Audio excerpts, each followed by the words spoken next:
और वेदों में देवताओं को भी बांट दिया गया है उनके डिपार्टमेंट के हिसाब से। हाँ, रामनवमी और जन्माष्टमी भी जन्मदिन ही होता है, लेकिन उनका होता है जो जन्मदिन मनाने योग्य है। शिव को अंतरिक्ष का देवता माना जाता है। और ऋग्वेद में 3 सूक्त हैं, 3 सूक्तों में रुद्र का उल्लेख है।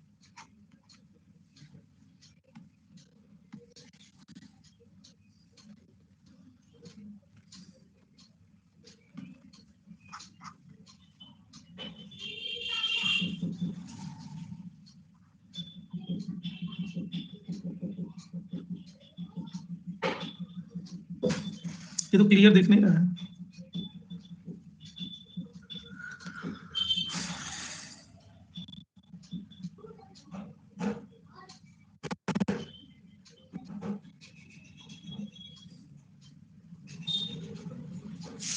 क्लियर भेजो, पढ़ने में नहीं आ रहा मुझे तो। 54 जनरल सेफ है।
हाँ, भेज देना।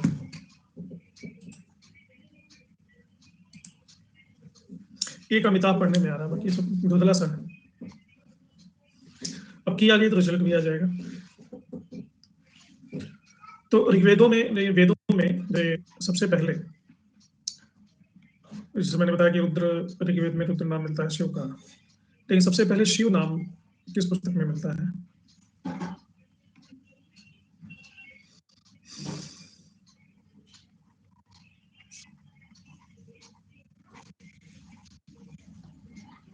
उत्तर वैदिक पुस्तक है तैत्तिरीय संहिता। शिव के अनेक नाम हैं, जैसे एक नाम मिलता है महादेव। महादेव मिलता है अथर्ववेद और श्वेताश्वर उपनिषद।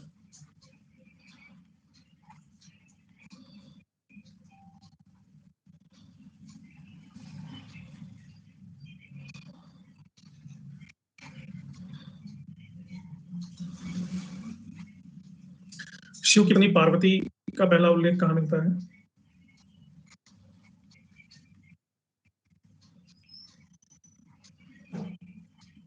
तैत्तिरीय अरण्यक।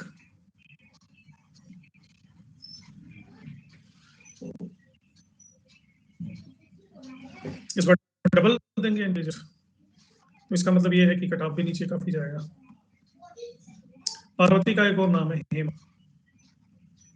या हेमवती या उमा।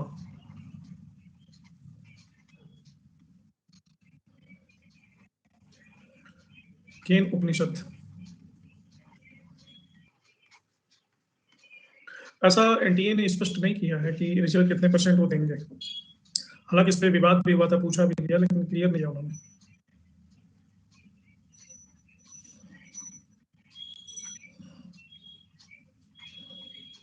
लिंग का पहला उल्लेख मिलता है मत्स्य पुराण में। देखो, चांस तो है, लेकिन बात वही है ना कि जब तक स्पष्ट आ ना जाए तब तक क्या कहते हैं।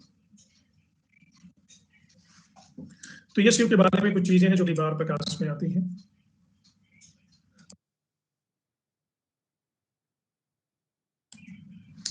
गुडिमल्लम लिंगम।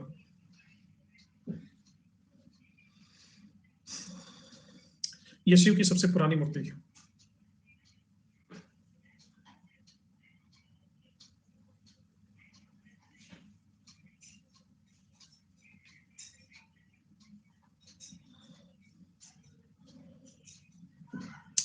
और ये पहली शताब्दी ईस्वी में मद्रास के पास रेनीगुंटा में मिली है।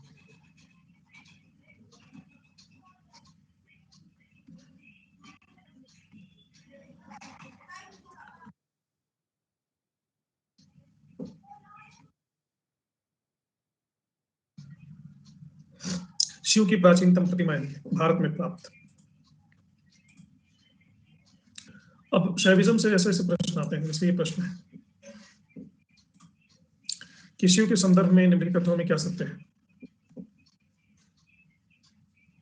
शैव धर्म का जनक नहीं पता है कौन है, इसके बारे में कोई सूचना नहीं।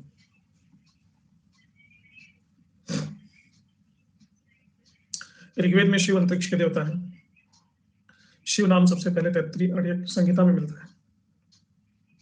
तैत्तिरीय अर्यक में पार्वती का नाम मिलता है। मत्स्य पुराण में लिंग पूजा का पहला उल्लेख। इसमें क्या सत्य है? अब यही सब चीजें मैंने आपको यहाँ पे बताई थी।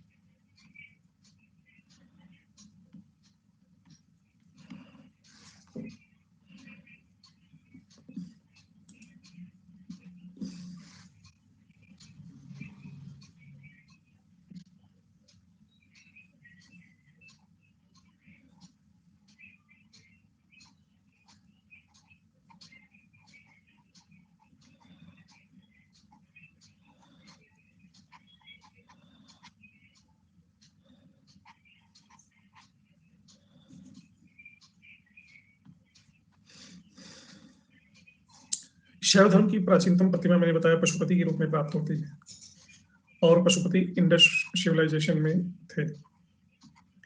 तो इंडस सिविलाइजेशन का जनक कौन है, ये कहना बड़ा ही कठिन है। गांधार कला में दूसरी सदी का ये 3 मुंह वाला शिव।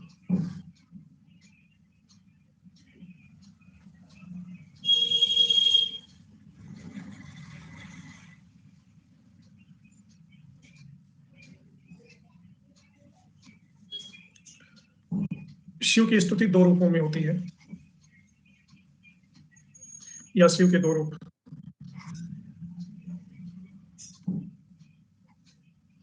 एक है संहारक,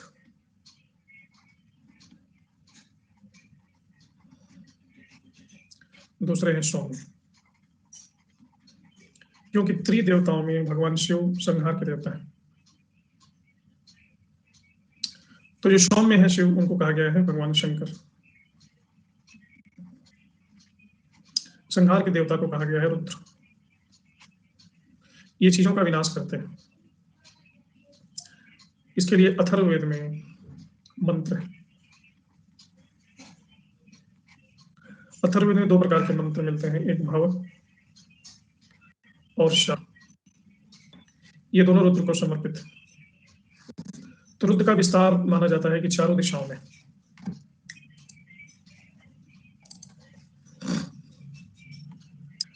अब इसमें जैसा दिया गया है,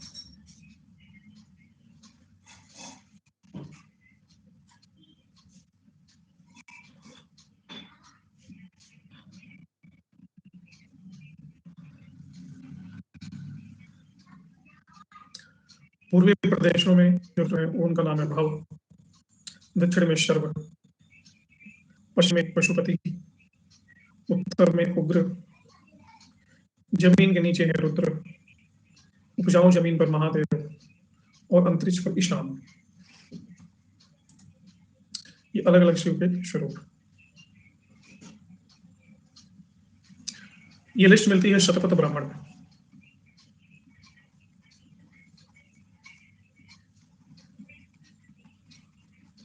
और ब्रह्मा ने, प्रजापति ने 8 नाम रखे हैं, जिसमें रुद्र, उग्र, ईशान और शर्व। ये 4 नाम विध्वंस हैं, और बाकी 4 नाम कल्याणकारी। ऐसे ही यजुर्वेद में रुद्र के भयंकर रूप पर बहुत ही बल दिया गया है। यजुर्वेद में कहा गया है कि ये भगवान शिव उच्च श्रृंखल है, उच्च सरल आचरण वाले।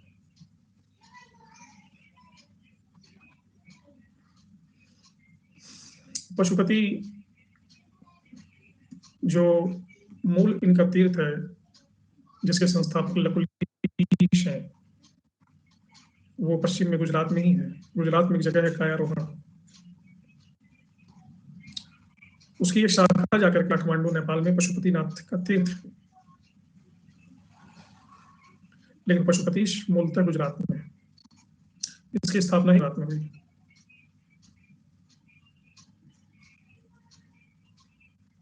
शिव बारे में यह भी प्रसिद्ध है कि वो पर्वत पे सोते हैं, इसलिए गिरीश, गिरित्र, गिचर, गिरिशय, यानी जब इनका नाम गिरी से आएगा। गिरी का अर्थ होता है पर्वत। चमड़े का वस्त्र पहनते हैं, इसलिए इनका कृत्तिवासन। और सूत्र ग्रंथों में शिव के 12 नाम और मिलते हैं: हर, मृड, शिव, भीम, शंकर, इंद्राणी, रुद्राणी, शर्वाणी, भवानी। ये सब शिव के ही नाम। अब कुछ इस प्रकार के प्रश्न पूछे जाते हैं शैविज्म से कि शिव के परमाणु और स्रोतों को सुमेलित कीजिए, नीचे दिए गए कोट से उत्तर दीजिए। एलिफेंटा, प्रयाग, प्रशस्ति, कुमार संभव, शतपथ ब्राह्मण, शिव की जटा से निकलने वाली गंगा, त्रिमूर्ति की प्रथम मूर्ति, शिव के 8 नाम,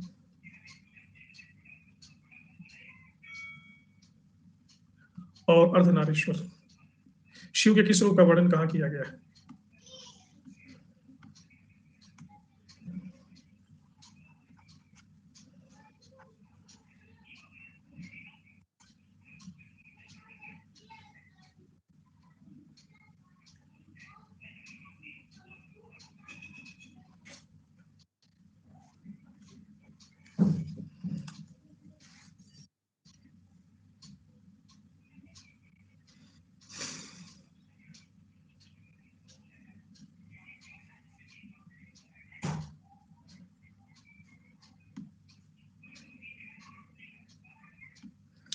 तो इस तरह से हम देखते हैं कि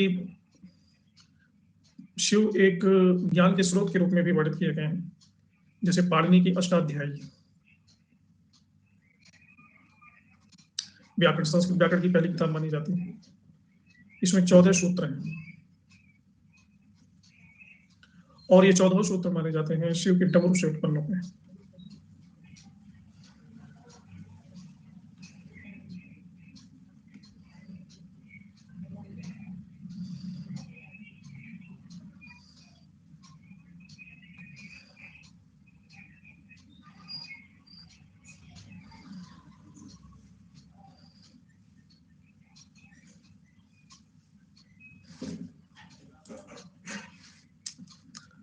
और शिव की स्तुति इतनी फेमस थी पूरे भारत में कि मेगास्थनीज जब भारत आया तो उसने लिखा है कि मथुरा के निवासी डायोनिसस की पूजा करते थे। डायोनिसस शिव का नाम है।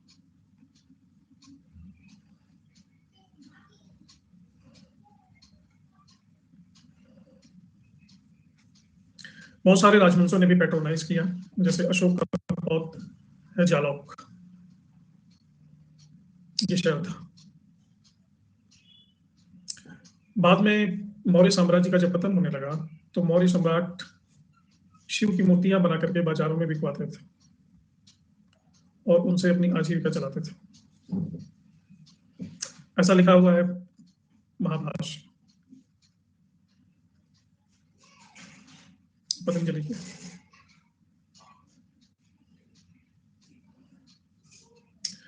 लेकिन शिव का पहला लेखन मिलता है मुद्रा के रूप में। विमकट फिसस की ये मुद्रा है और इसकी मुद्रा पर शिव का अंकन है।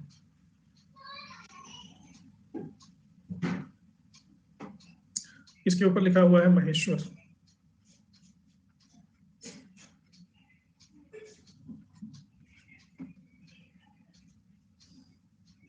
ये पहला अभिलेख ही है शैव साक्ष्य।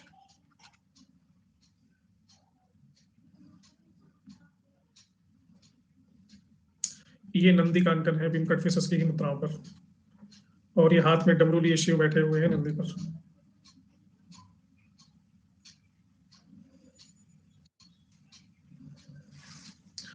और आगे करके हम देखते हैं हुविष्क की मुद्रा पर भी शिव कांकन। ये हुविष्क की मुद्रा है और शिव और उमा कांकन। हाँ, ये सारे गोल्ड कॉइन ही हैं।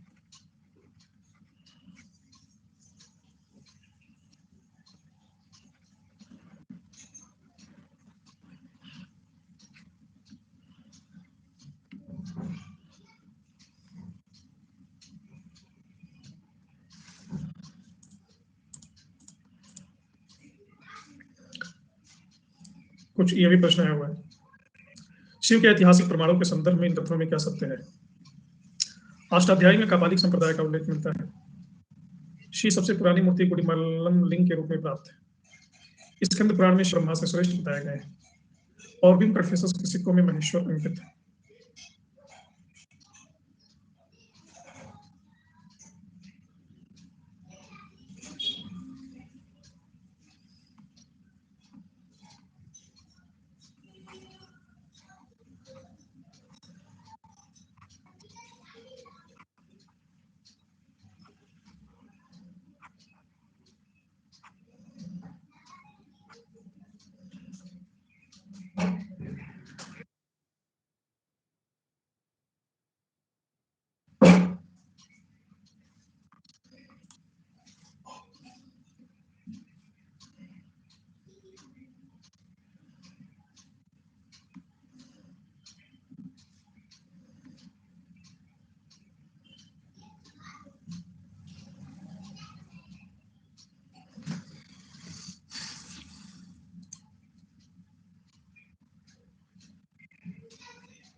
हाँ, ये सही बात है, कापालिक का वर्णन नहीं है। यस।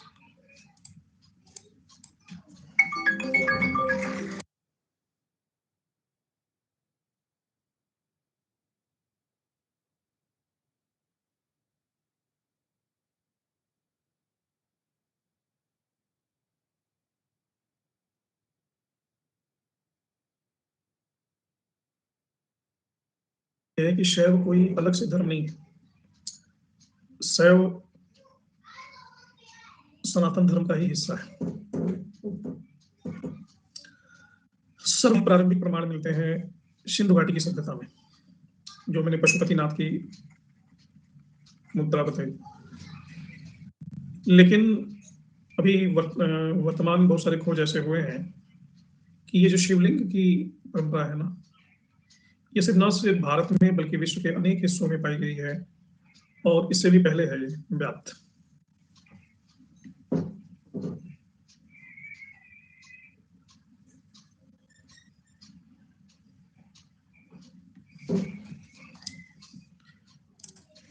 ये दिखाया ना आपको गुड़िमल्लम लिंग, इसमें ये आप देखिए पीछे शिवलिंग बना हुआ है और आगे एक रक्षक भी खड़े हुए हैं। तो इनको शिव भी माना जा सकता है, कुछ और भी माना जा सकता है। और यहाँ पीछे लिंग है, ये गुड़िमल्लम लिंग है।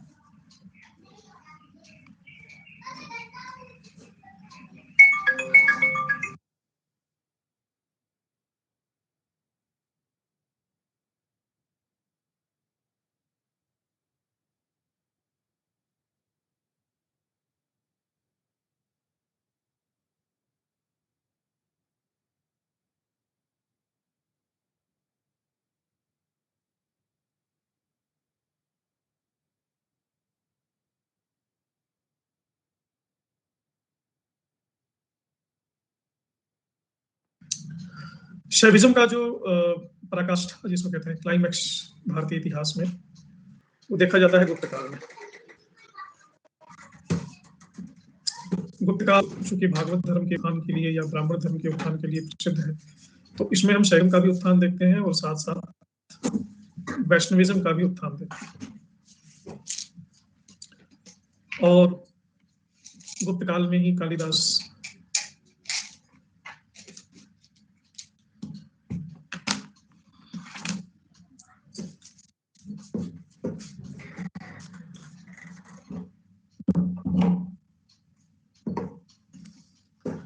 कालिदास ने अपनी ज्यादातर रचनाओं को भगवान शिव को ही समर्पित किया है। हालांकि वो लिखते हैं, जैसे रघुवंश लिखा है तो राम के बारे में, लेकिन इसकी शुरुआत करते हैं भगवान शिव की वंदना से। कालिदास की रचना है कुमार संभव।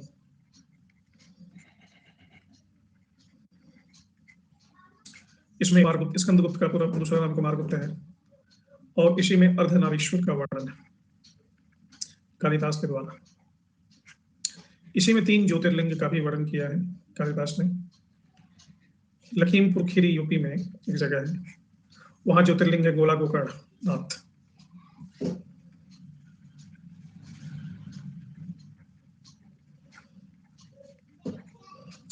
और उज्जैन महाकाल और काशी में विश्वनाथ।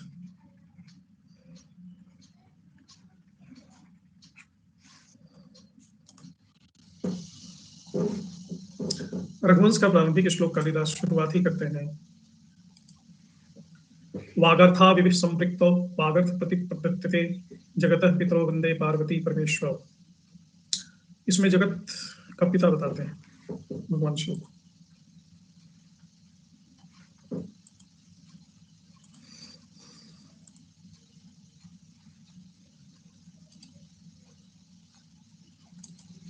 लखीमपुर खीरी का गोला गोकर्णनाथ आज एक तीर्थ है। उज्जैन का महाकाल, काशी विश्वनाथ,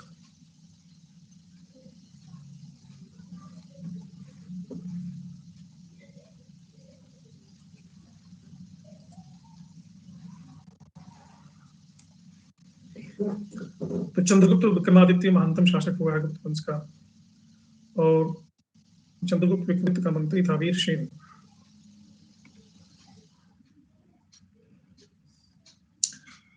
वीरसेन साम, इसने उदयगिरी पर्वत पर शैव अनुयायियों को रहने के लिए शैव गुफा का निर्माण हुआ है। अभी तक भारत में जैन बौद्ध आजीवन इन्हीं की गुफाएं बंदी थी। हाँ, प्राचीन तस्वीर है। ऐसे ही कुमारगुप्त के सिक्कों पर भी शिव के पुत्र को दर्शाया गया है बार बार। ये उदयगिरी की गुफा में शिव गुफा का निर्माण करवाया है इन्होंने, और उसमें अंदर शिवलिंग का ऐसे निर्माण किया गया।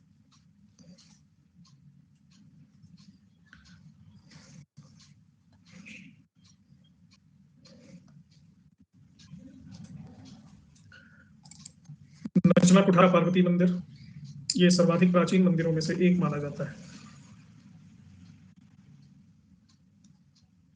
ये इसमें कोई शिखर वगैरह नहीं है, सीधा है। आज शाम की जो क्लास है 9 बजे वाली, वो पता है ना सर है, ये मंदिर ही है। आज 9 बजे की आपकी क्लास है टेम्पल आर्किटेक्चर पर, जिसमें पूरे भारत के मंदिरों के बारे में बताया जाएगा। नहीं, ईंटों से नहीं बना है, ये बड़े बड़े पत्थरों से बना है। प्रयाग प्रशस्ति ये समुद्र, इसमें सबसे पहले शिव की जटा से गंगा निकलने का उल्लेख मिलता है।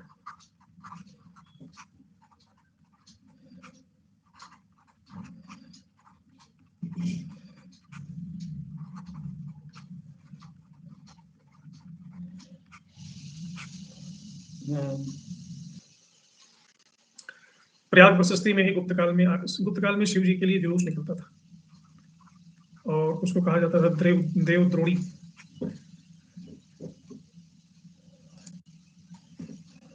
नचना कुठार के अंदर ये मूर्ति बनी हुई है, चौमुखनाथ मुखलिंग।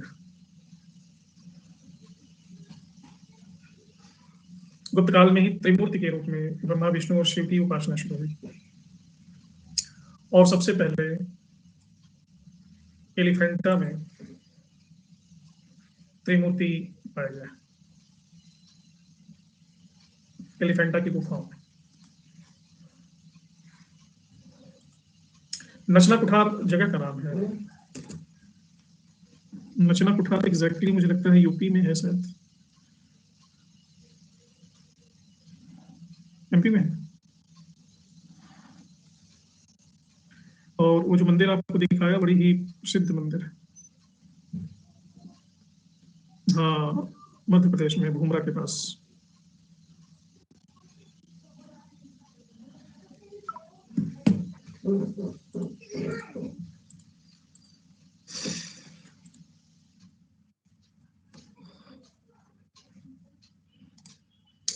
इस प्रश्न का उत्तर दीजिए। शिव के अभिलेखी प्रमाणों और शास्त्रों को सुमेलित करें और नीचे दिए गए कूट से उत्तर दें। विम कटफिसस भविष्य के कुमार गुप्त कुषाण। सिक्कों पर त्रिशूलधारी शिव और नंदी के चित्रों का अंकन।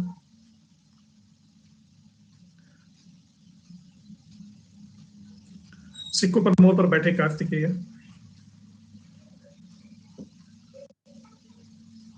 शिव का प्रथम अभिलेखीय साक्ष्य, और सिक्कों पर शिवलिंग।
किरातार्जुनीयम किसकी रचना है?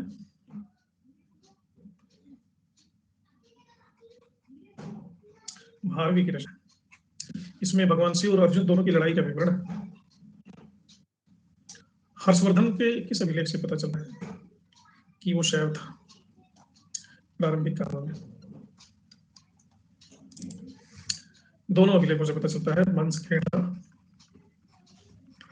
और बनी। इन दोनों से पता चलता है कि हर्षवर्धन 619 ईस्वी के पहले शैव था।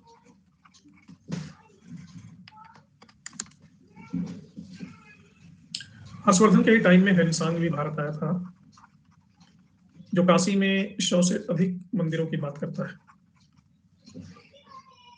और गौड़ नरेश शशांक भी शैव अनुयायी था, इसलिए बौद्धों का दुश्मन था। भास्कर वर्मा कामरूप का शासक, ये भी शैव अनुयायी थे। परमार भोज ने शैव दर्शन पर एक बड़ी बेहतरीन किताब लिखी है, तत्व परीक्षा। ये तत्व परीक्षा परमार भोज की शैविज्म के बारे में ही है। पाल नरेश, चंदेल नरेश और सेन वंश के जो भी अभिलेख मिलते हैं वह ओम नमः शिवाय से प्रारंभ होते हैं।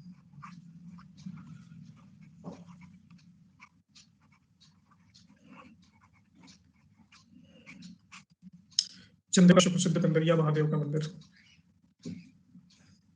इसको बनवाया था धंग ने। सोमनाथ के मंदिर के बारे में हम जानते ही हैं। चालुक्य शासक जय सिद्धराज ने सोमनाथ जाने वाले यात्रियों से तीर्थ यात्रा कर लेना ही बंद कर दिया। नैनार संतों के बारे में हमने पढ़ा है, भगवान शिव के अनुयायी। समंदर, अपर,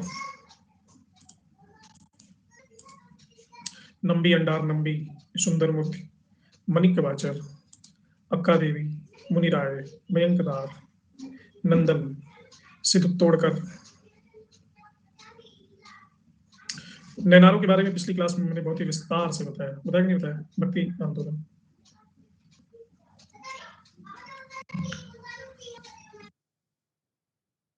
शैविजम मानता है कि सृष्टि 3 तत्व में है। अगर हम दर्शन की बात करें तो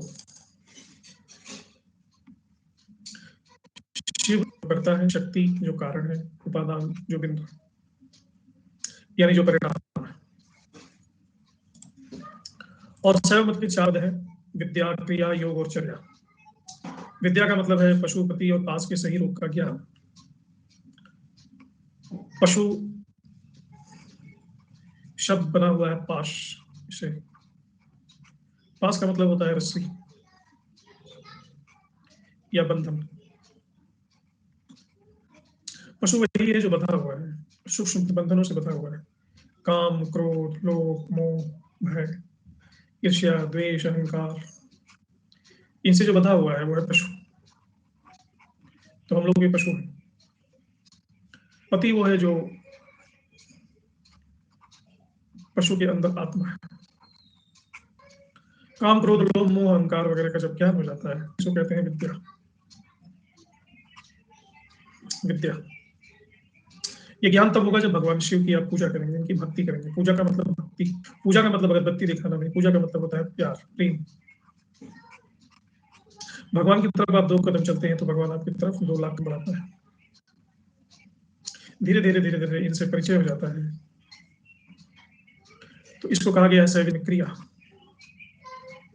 और परिचय होते होते एक समय ऐसा आता है कि आप शिव शक्ति से एकाकार होने लगते हैं, उन्हीं हो जाता है, जुड़ाव हो जाता है, तो कहा जाता है योग।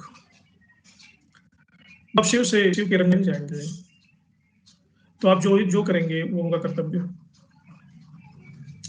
और जो आपसे नहीं होगा वो पाप कभी नहीं होगा, और जो भी होगा वो पुण्य होगा। इसको कहते हैं चर्या। शिव एक ऐसे देवता है जो इनका अवतार नहीं होता, क्योंकि ये स्वयं भू है। स्वयं भू का मतलब किसी से नहीं पैदा हुआ, किसी गर्भ से नहीं पैदा हुआ, स्वतः ही जन्मा है। लेकिन शिव का एक अवतार मिला है, लवीश। वायु पुराण में इनका वर्णन किया गया है। शिव का ब्रह्मचारी ईंधन हुआ था कायारोहण में गुजरात में। आगे चल के शैव धर्म में विभिन्न संप्रदाय विकसित हुए, पाशुपत, शैव, कापालिक, कालक। लकुलिस जिस समुदाय से संबंधित है वो है पाशुपत। शिव का अवतार नहीं होता क्योंकि वे किसी योनि से जन्म नहीं ले सकते। वायु पुराण में उल्लिखित लकुलिस शिव के अवतार थे।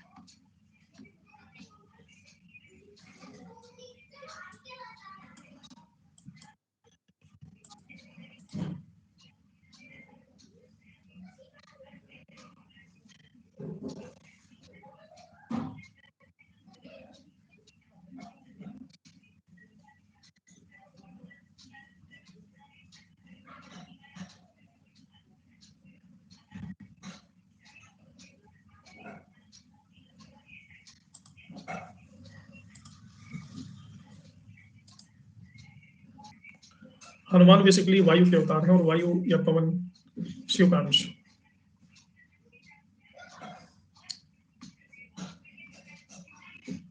दूसरा है कापालिक। शैव धर्म का दूसरा प्रमुख संप्रदाय है ये, और इसमें शिव के जो जिस अवतार की पूजा की जाती है वो है भैरव। भैरव शराब पीते हैं, सुरा, व्याभिचार करते हैं, सुंदरी, मांस खाते हैं,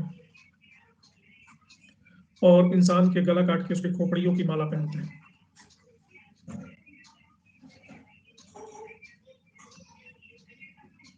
श्रीशैल नाम की जगह कापालिकों का प्रमुख केंद्र है।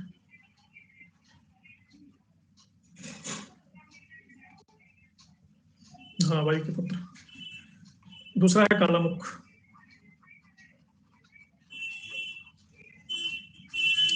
कालामुख भी कपालिकों से भी भयंकर होते हैं। इन्हें महाव्रतधर भी कहा जाता है।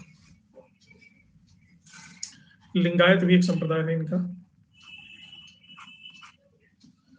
छिन्नवासम या वासोराज इसके संस्थापक थे और चांदी की डिबिया में शिवलिंग रख करके पहनते थे।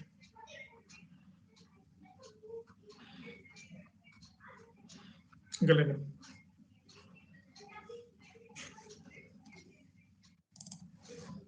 ऐसा।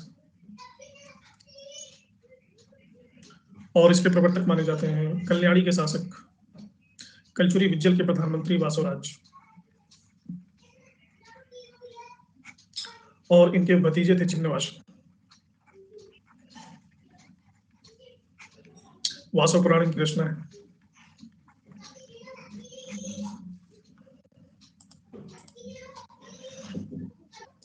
ये है छिन्नवास।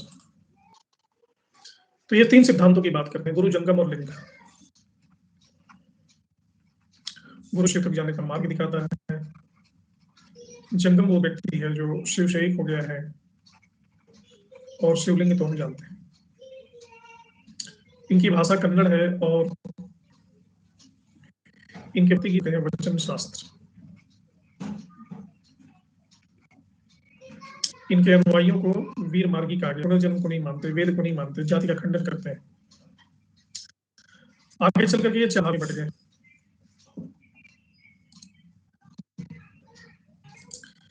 इन साहित्य लिखे हुए पाम लीफ पर, भोजपत्र पे। जंगल, सीलवान, वड़िक और पंचमशाली। और इस धर्म का उपदेश देने वाले भी 5 संत हुए। रेणुकाचार्य, दारुकाचार्य, इरुकाचार्य, पंडिताराध्य, विश्वराध्य। और इनके 5 तीर्थ भी हैं। मैसूर में रंभापुरी, उज्जैन, केदारनाथ में ऊखीमठ, श्रीशैल और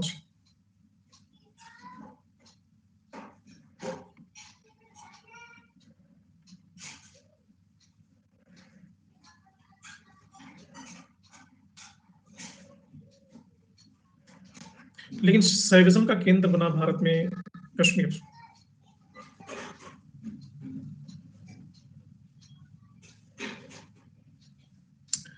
कश्मीरी शैव ने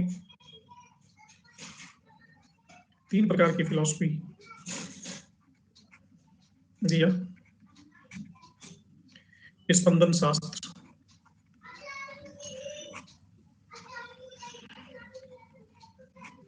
इसके प्रवर्तक माने जाते हैं वसु। और इसके 2 प्रमुख ग्रंथ हैं, शिव सूत्र और स्पंदन कारिका।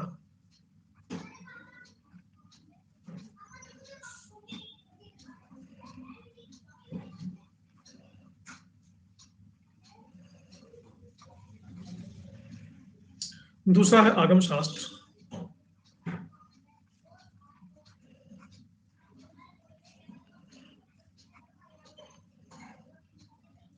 इसमें 3 तत्वों की कल्पना की गई है,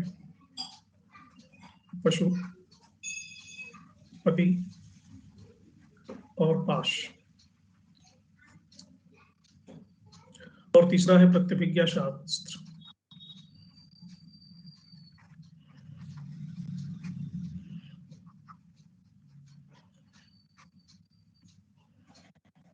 इसके प्रवर्तक स्वानंद और इसका ग्रंथ शिव दृष्टि।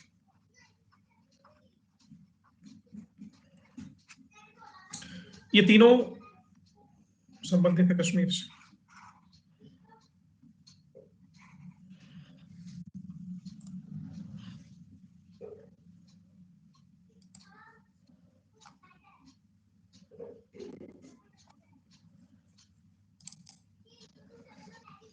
आठवीं शताब्दी में महादेव की प्रतिमा कश्मीर से मिली है। और कश्मीर से शिव और पार्वती की भी प्रतिमा मिली है।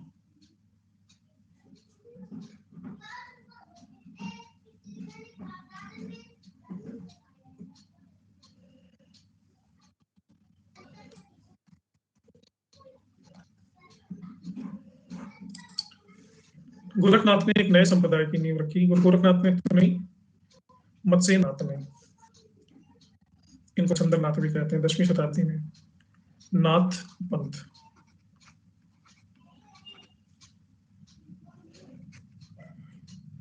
शिव को जैनों का पहला तीर्थंकर आदिनाथ का अवतार भी माना जाता है।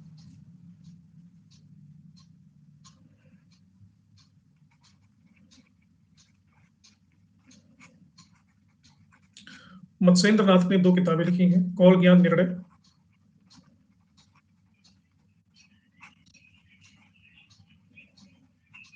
और अकुलवीर तंत्र।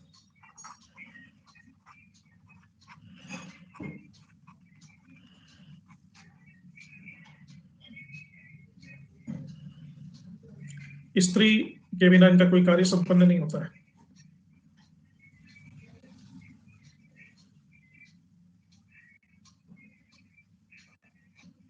मत्स्येंद्र नाथ को अवलोकितेश्वर का अवतार भी माना जाता है, और तिब्बत में इनको कहते हैं सिद्धलुई पाद।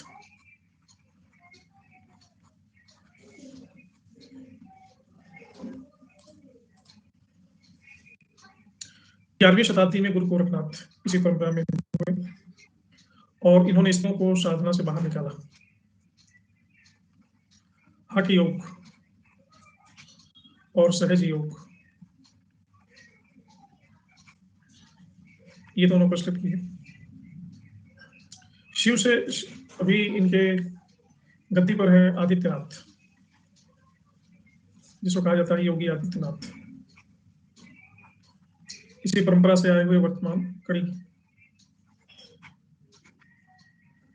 और उत्तर प्रदेश के सीएम है। शिव से जो अगला धर्म निकला है वो है शाक्त।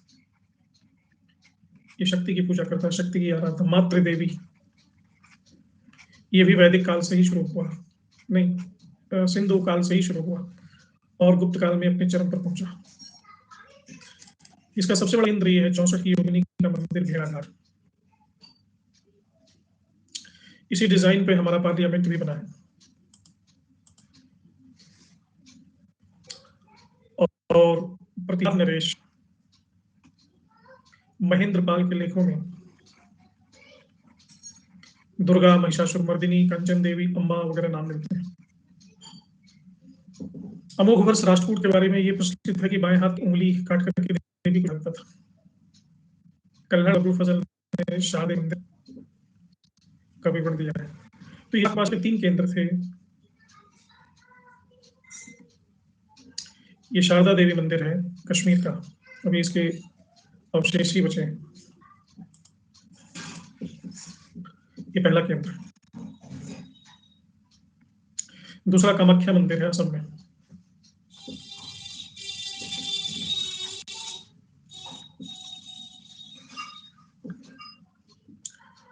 और तीसरा कांचीपुरम में है।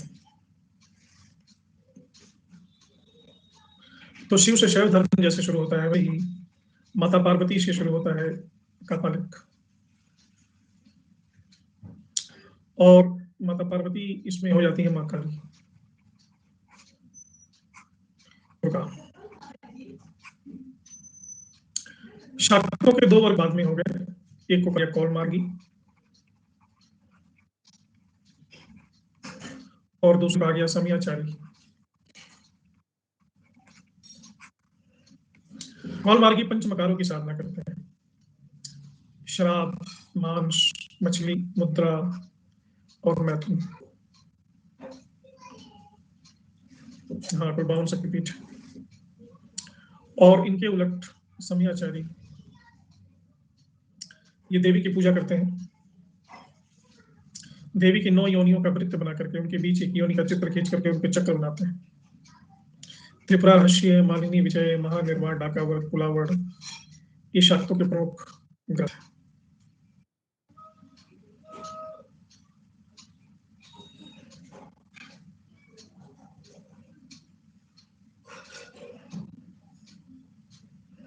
धीरे धीरे एक और सारे देवताओं को मिला करके शुरू हुआ पंचायतन पूजा। उसके पहले प्रश्न है, पाशुपति संप्रदाय के बारे में क्या सत्य है? पाशुपत संप्रदाय का सबसे पुराना अंकन हुइस की मुद्राओं में हुआ है। ग्वालियर का तेली मंदिर पाशुपत संप्रदाय से संबंधित है। लकुलिस का जन्म दूसरी सदी ईस्वी में गुजरात में हुआ था। पाशुपति संप्रदाय का केंद्र काठमांडू में है।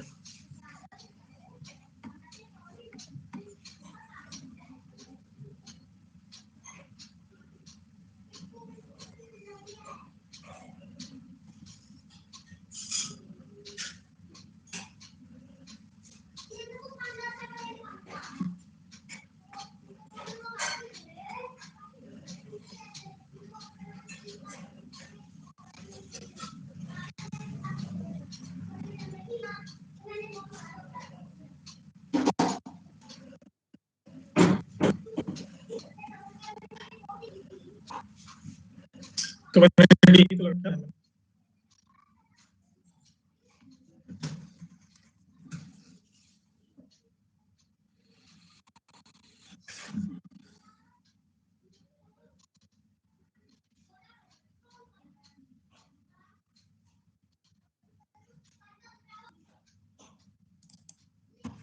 पाशुपत संप्रदाय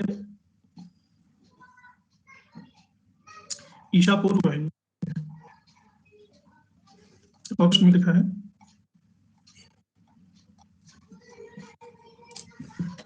ईस्वी, इसलिए थर्ड गलत है।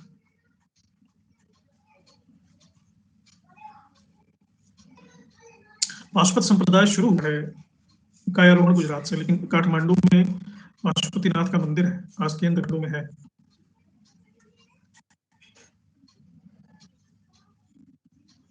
लकुलिस का जन्म ईशा पूर्व में हुआ, अभी तो मैं बता रहा हूँ। लकुलिस ने ही ना फाउंड किया पाशुपति संप्रदाय को। जन्म 200 साल बाद होगा और फाउंड पहले हो जाएगा।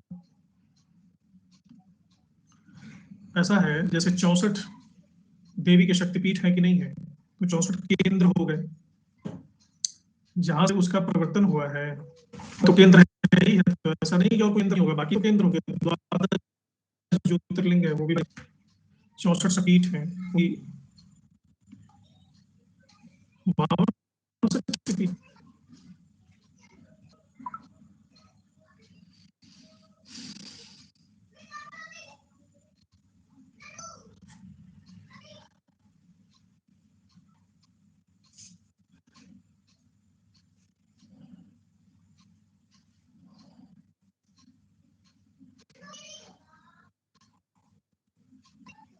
पीठों का वर्णन मिलता है, तंत्र चूड़ामणि 52 शक्तिपीठ बताए गए हैं, अलग अलग मिलता है।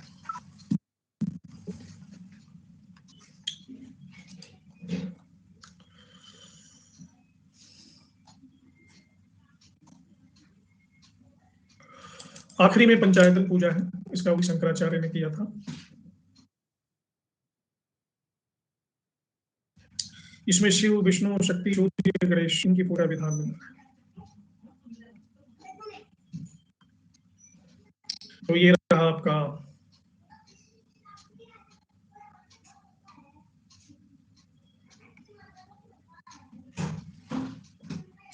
Final leader board. Sanjay first, ना सेकंड, फूलचंद थर्ड, मिली, अर्चना, गुड़िया, नेहा, सीमा, रवीश, हरिओम। तो इसी के साथ यहीं पे विराम देते हैं।